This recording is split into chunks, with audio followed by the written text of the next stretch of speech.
तो सत्ता में सबसे पहले बात करते हैं अमेरिका और ईरान में जारी भीषण जंग की, जिसका अंत कब होगा कहना मुश्किल है। ट्रंप डील वाले दावे तो जरूर कर रहे हैं, लेकिन ना तो बमबारी रुक रही है, ना मिसाइल हमले कम हो रहे हैं, ना ही अमेरिका, इजराइल और ईरान की युद्ध वाली तैयारियां कम हुई हैं। ईरान से नई तस्वीरें जो आई हैं वो गवाह हैं कि कैसे डील और समझौते वाले ट्रंप के दावे सिर्फ हवा हवाई।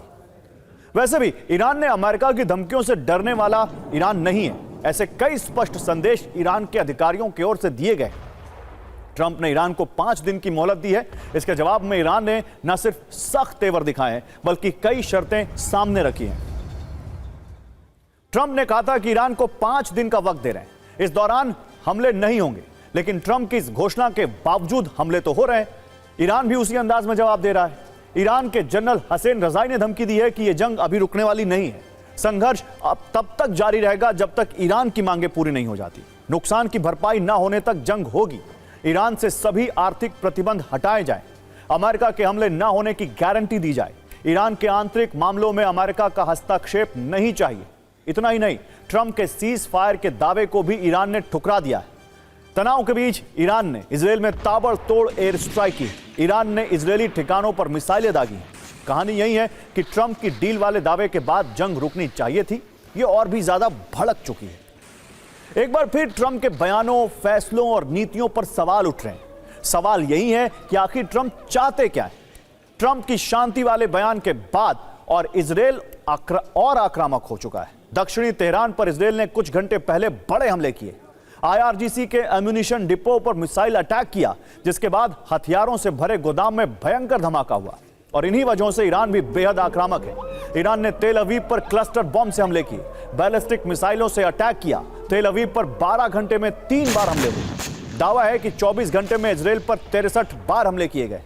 इसके अलावा वेस्ट बैंक में भी रिहायशी इलाकों में यहूदी बस्तियों में ईरान ने अटैक किया। जहां भी मौका मिल रहा है, मिसाइल और ड्रोन से वो हमले कर रहा है। युद्ध विराम के लिए ईरान ने अमेरिका के सामने शर्तें भी रख दी हैं।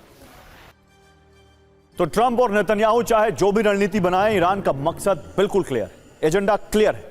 हमले तब तक होते रहेंगे जब तक ईरान पर हमले होते रहेंगे, वो तब तक जवाब देता रहेगा। इसके लिए IRGC अंदर ही अंदर बड़ी तैयारी कर रहा है, नए हथियार जुटा रहा है। अमेरिका और इजराइल के सैन्य ठिकानों पर सरप्राइज अटैक की तैयारी कर रहा है।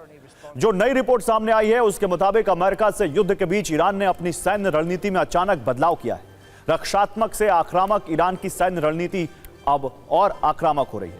ईरान अब एडवांस हथियारों का इस्तेमाल कर रहा है। कहा तो यह भी जा रहा है कि आने वाले वक्त में ईरान सरप्राइज अटैक कर सकता है। नई रणनीति में पारंपरिक तरीकों पर तकनीक को तरजीह दी जा रही है। ईरान के supreme operational command chief Ali Abdollahi की ओर से ऐसे दावे किए गए।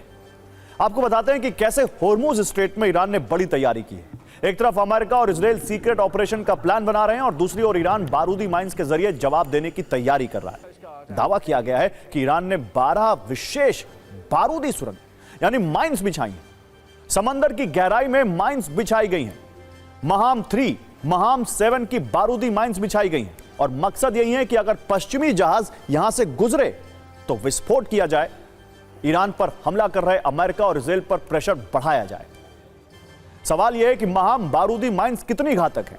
इसमें चुंबकीय ध्वनि सेंसरों का इस्तेमाल होता है। जहाज के गुजरने पर यह सक्रिय हो जाता है। सैकड़ों पाउंड विस्फोटक में धमाका होता है। इसके बाद जहाज पूरी तरह से तबाह हो जाता है। 1 साल तक सागर में यह एक्टिव रह सकता है।